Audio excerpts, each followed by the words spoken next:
Bahujan Samaj party का जो voter था, अनुसूचित वर्ग का वोटर, वो गठबंधन की ओर शिफ्ट हुआ।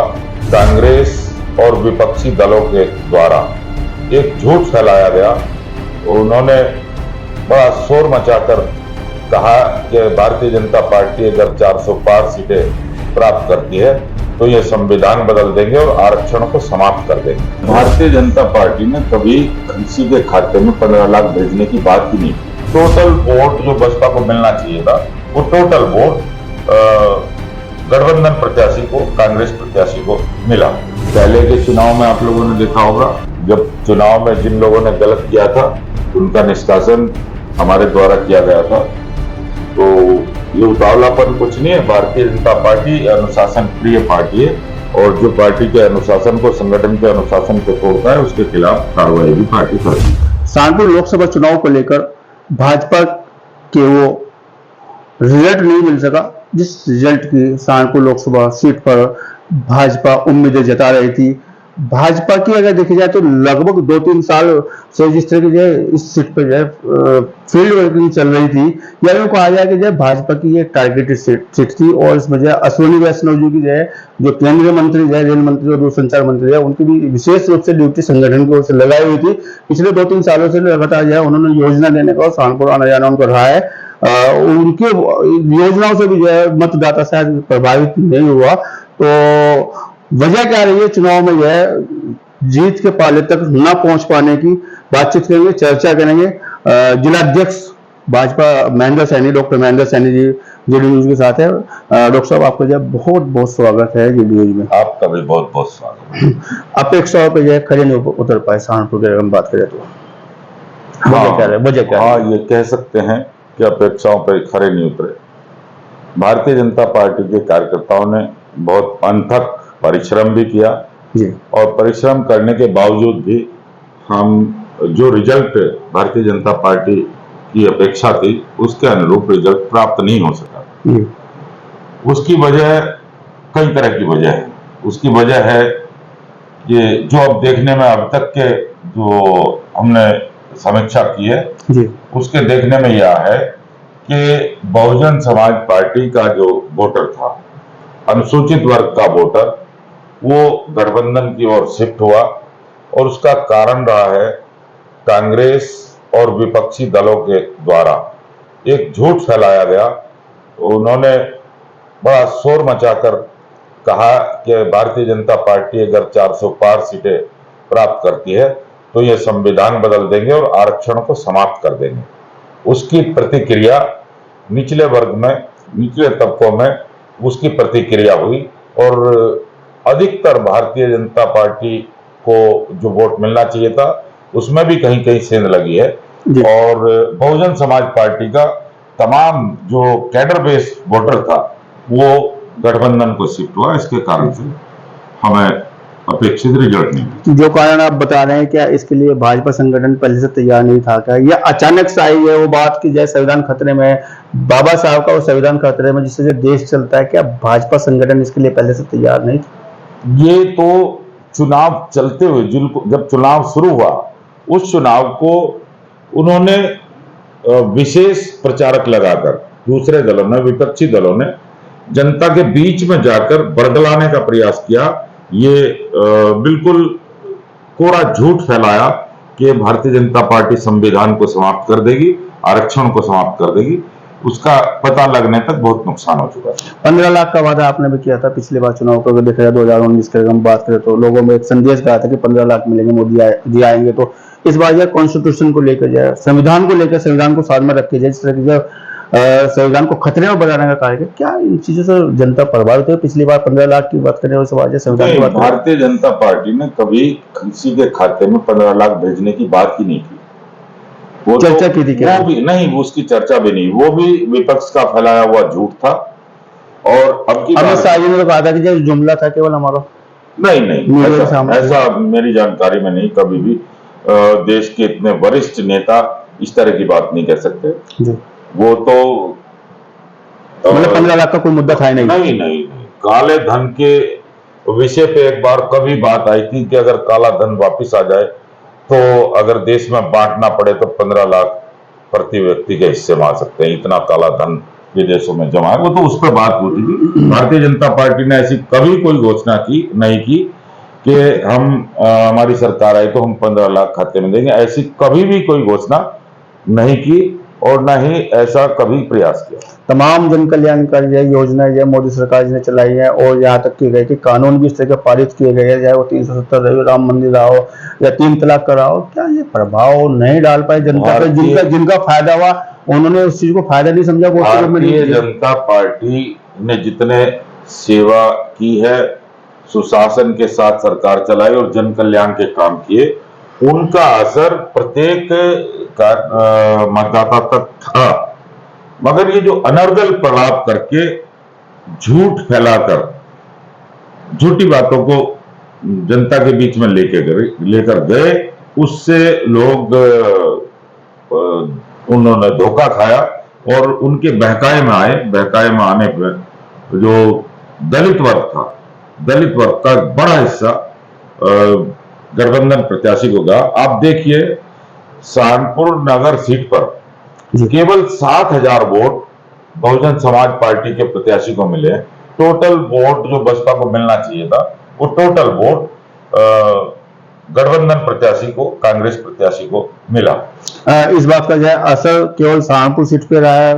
विपक्ष ने जो आप बता रहे हैं कि संविधान को लेके भ्रामक प्रचार फैलाया है, या देश प्रदेश में इसका पूरा असर रहा है? पूरे प्रदेश में, ये पूरे प्रदेश में उन्होंने, मैं तो मानता हूँ पूरे देश में रहा है। हाँ, फैलाया तो उन्होंने पूरे देश में ही। बाबा साहब का जो संविधान खतरे में है, हो जाओ, ये दलित, मुस्लिम और जो शोषित इस तरह के लोग थे जिनके बाबा साहब को बहुत ज्यादा, हालांकि बाबा साहब के प्रति हमारी भी आस्था रही है, हमारी भी आस्था है, और संविधान के प्रति भी हम जो पूरा जो है उसको आस्थावान है, और संविधान से देश चलने वाला है, और बाबा साहब के संविधान को कोई छेड़ भी नहीं सकता। बदलने की तो बहुत बुरी बात है। क्या इसका माकूल असर है पूरे देश में हुआ है? मोदी जी ने उस विषय पर अपना उद्बोधन भी किया है, मगर उस झूठ को इतने गहराई तक फैलाया गया कि वो बरगलाए गए एक आरक्षण प्राप्त करने वाला तबका, उन्हें जब ये कहा गया कि भारतीय जनता पार्टी आरक्षण समाप्त कर देगी, ऐसा झूठ फैलाया गया कांग्रेस के द्वारा, सपा के द्वारा, और संविधान बचाने का चुनाव लेकर उन्होंने मिथ्या प्रलाप किया। उसके कारण से जनता में जो इस तरह का संदेश गया, उससे बहुजन समाज पार्टी का जो अनुसूचित वर्ग का वोटर था, अति पिछड़ा वर्ग का भी कुछ वोटर गया है, वो गठबंधन की ओर चला गया। इसके कारण भाजपा के 100 दांव और विपक्ष का एक धोबी पछाड़ दांव, क्या लगता है आपको कि जो भारी पड़ा है संविधान के रूप में? वो एक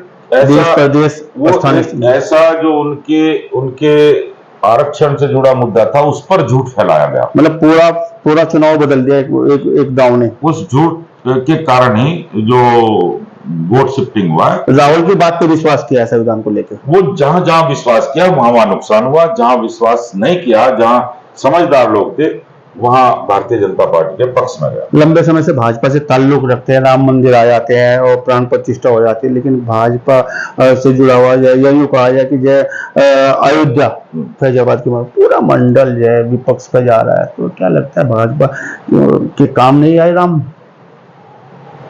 देखिए, मुझे क्या लगा, राम मंदिर का मुद्दा, राम मंदिर चुनावी मुद्दा नहीं था, ये आस्था का विषय। चुनाव से पहले जिस तरह प्राण प्रतिष्ठा हुई है, तमाम शंकराचार्यों ने कहा कि समय अनुकूल नहीं है, मंदिर तैयार नहीं है।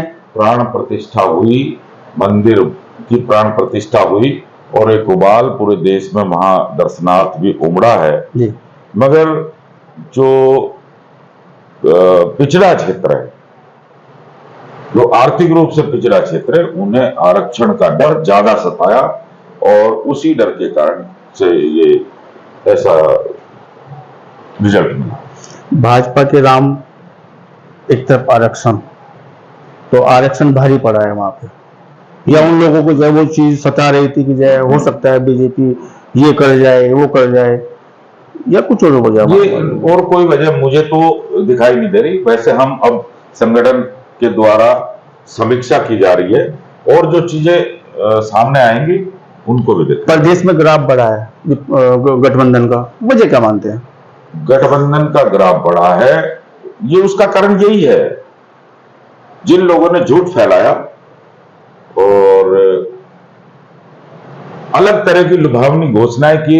गारंटी कार्ड आपने देखा होगा, 5 जून को कांग्रेस के मुख्यालय पर महिलाएं गारंटी कार्ड, जो कांग्रेस पार्टी ने गारंटी कार्ड बांटा था 1 लाख रुपए का, 8,500 रुपए महीना का, वो गारंटी कार्ड लेकर उनके कार्यालय पे पहुंची। तो वो झूठ का पर्दाफाश हो रहा है और वो धीरे धीरे जनता के सामने सारा आ जाएगा।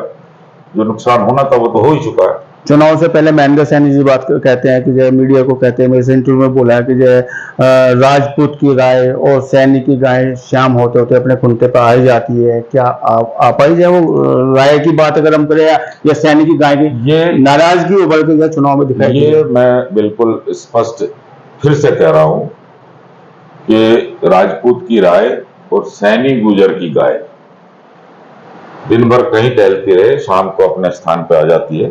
वो आई है। हमें नाराजगी क्या रही है? हमें सबसे नाराजगी क्या रही है? नहीं, कोई नाराजगी नहीं। हमें सबसे बड़ा 35,000 से निकुट में 36,000 से निकुट में हार जाते हैं। हमें सबसे बड़ा नुकसान, आप पोलिंग का उठा के देख लें, सबसे बड़ा नुकसान वोट शिफ्टिंग का हुआ। अगर हम विधानसभा नुकुट की बात करें, इतना लंबे अंतर से तो कभी चुनाव नहीं हारी भाजपा। वही है वोट शिफ्टिंग। आप वहां पे भी जो अध्यक्ष कप्तान है, वहां पे वोट शिफ्टिंग की वजह है, वही है। कुल मिला के एक बात आप दोहरा रहे हैं बार बार कि संविधान भारी पड़ा है, संविधान का खतरा। झूठ जो विपक्षी दलों के द्वारा झूठ का प्रचार किया, गलत प्रचार किया गया, झूठा प्रचार किया गया, उसका असर आम जनता में हुआ। उसके कारण जो लोग नहीं समझ पाए उनकी चालों को, वो उनके कहने में आकर उन्होंने गठबंधन को वोट दिया। उसके कारण मेरा पूरा ध्यान है कि जब 2022 का मतगणना हो रही थी, महेंद्र सैनी जिला अध्यक्ष जो है सवार होके जाते हैं बुलडोजर पर, बुलडोजर बाबा आगे, योगी बाबा आगे, पूरा आपने प्रदर्शन करने का कार्य उस समय किया था। एक विजय पताका लहराते हुए आप गए थे वहां पे, मैं मौके पे था। लेकिन इस बार जब आते हैं वहां पे, आप कहते हैं कि जब चुनाव हार जाते हैं कि जो संगठन के लोगों का इलाज होगा जिसने काम नहीं किया। ऐसे कौन से लोग हैं जिन्होंने भीतरी खाद देने का कार्य किया? ये आपके शब्दों में कहा जाए कि वो जयचंद अब हम है कुछ प्रत्येक बूथ की समीक्षा कर रहे हैं। हमारे नेताओं के बूथ पर जहां कम वोट मिले, वोट कम मिलने का कारण क्या है, वो उसकी सबकी समीक्षा होगी और उसकी रिपोर्ट प्रदेश संगठन को भेज दी जाएगी और उस पर जो प्रदेश संगठन चाहेगा कार्रवाई करेगा। जिस तरह का बयान आपने दिया था, क्या ये आपका उतावलापन वाला बयान नहीं था कि यह इलाज होगा? नहीं, इसमें उतावलापन कुछ भी नहीं है। पहले के चुनाव में आप लोगों ने देखा होगा, जब चुनाव में जिन लोगों ने गलत किया था उनका निष्कासन हमारे द्वारा किया गया था। तो ये उतावलापन कुछ नहीं है। भारतीय जनता पार्टी अनुशासन प्रिय पार्टी है और जो पार्टी के अनुशासन को, संगठन के अनुशासन को तोड़ता है उसके खिलाफ कार्रवाई भी पार्टी करती है। लिस्ट तैयार हो चुकी है? नहीं, अभी नहीं, अभी समीक्षा चल रही है क्योंकि बड़ा जिला है और उसमें पूरी तरह से गंभीरता के साथ, किसी की कहने सुनने से नहीं, गंभीरता के साथ उसमें चिंतन और समीक्षा चल रही है। उसके बाद लिस्ट बड़ी रहेगी क्या? वो तो समय आने पर पता लग जाएगा। मानते हैं इस बात को संगठन के लोगों ने काम नहीं किया? कुछ लोग अगर ऐसे निकलेंगे तो उन पर कार्रवाई, मतलब अभी संदिग्ध स्थिति में है। अभी पूरी तरह समीक्षा नहीं हो पाई, अभी ये कहना जल्दबाजी होगा। 2027 पे क्या असर पड़ने वाला है इस चुनाव का? देखिए, इस चुनाव में हम लोगों के द्वारा क्या चूक रही हैं या हम किन चीज को समझ नहीं पाए जल्दबाजी में, उसका अभी से अध्ययन किया जाएगा। और ये जो गठबंधन, बेमेल गठबंधन बना है, ये गठबंधन अभी हमारी, आज देश के यशस्वी प्रधानमंत्री नरेंद्र जी मोदी ने 303 सांसदों के साथ समर्थन पत्र लेकर, 303 सांसदों का समर्थन का पत्र लेकर महामहिम राष्ट्रपति महोदय को दिया है और सरकार बनाने का दावा पेश किया है।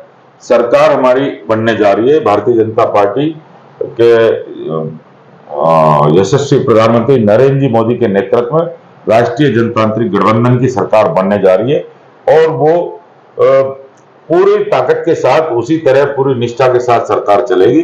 जब सरकार चलेगी तो ये बेमेल गठबंधन अपने आप अपने अपने झूठ के कारण आपस में छिन्न भिन्न हो जाएगा और 2027 आने तक हम भारतीय जनता पार्टी के वर्चस्व को, भारतीय जनता पार्टी के मैं कहूंगा नेतृत्व को उसी उरूज पर पहुंचाने का काम करेंगे। योजनाओं की रेल दौड़ेगी अश्विनी वैष्णव जी के जनपद में, या गठबंधन प्रत्याशी जब जीत जाते हैं कहीं ना कहीं उस योजनाओं की रेल पर जब ब्रेक लगने का कार्य होगा? नहीं, विकास पर कोई ब्रेक नहीं लगेगा। विकास की गति उसी तरह से चलेगी। आज भी नीतीश कुमार जी ने और चंद्रबाबू नायडू ने, उन सब ने आज भी पूरी निष्ठा से सरकार का साथ देने का वादा किया है और उन्होंने कहा है कि हम सब आपके आदेश के अनुसार, आपके निर्देश के अनुसार साथ में रहकर काम करेंगे। तो विकास का कोई ब्रेक नहीं लगेगा, विकास उसी गति के साथ होगा। चुनाव बीत चुका है, रिजल्ट सामने आ चुका है, जातीय नाराजगी की वजह क्या मानते हैं? जो जातीय नाराजगी उभर के आई थी, चाहे पंचायत की बात रही हो, सरसाव की बात रही हो, नाराजगी तो सामने है, आई भी थी, उसका असर भी दिखाई दिया है। उस नाराजगी पर चिंतन चल रहा है और धीरे धीरे उस नाराजगी को समाप्त कर दिया जाएगा। मतलब नुकसान हुआ तो बाद में समाप्त किया जाएगा, नुकसान झेल गए। नहीं, प्रयास तो पहले भी किया गया, मगर आगे हम उस सारी समस्याओं को उसका मिल बैठ कर 2027 तक गाय भी वापस आ जाएगी, उससे पूर्व सब समाधान निकाल लिया जाएगा। चलिए खैर, बेबाकी से चर्चा करने के लिए, स्वतंत्र रूप से चर्चा करने के लिए बहुत बहुत आभार, बहुत बहुत धन्यवाद। और तीसरी बार जो है मोदी जी जो है प्रधानमंत्री बने, इसके लिए आपको बहुत बहुत मंगल। बहुत बहुत धन्यवाद आपका आपके न्यूज चैनल का, आपका बहुत बहुत धन्यवाद, आभार। जीडी न्यूज की सभी वीडियोस देखने के लिए यूट्यूब पर सब्सक्राइब कीजिए जीडी न्यूज चैनल को, और फेसबुक पर वीडियोस देखने के लिए जीडी न्यूज चैनल को लाइक और फॉलो करें। धन्यवाद।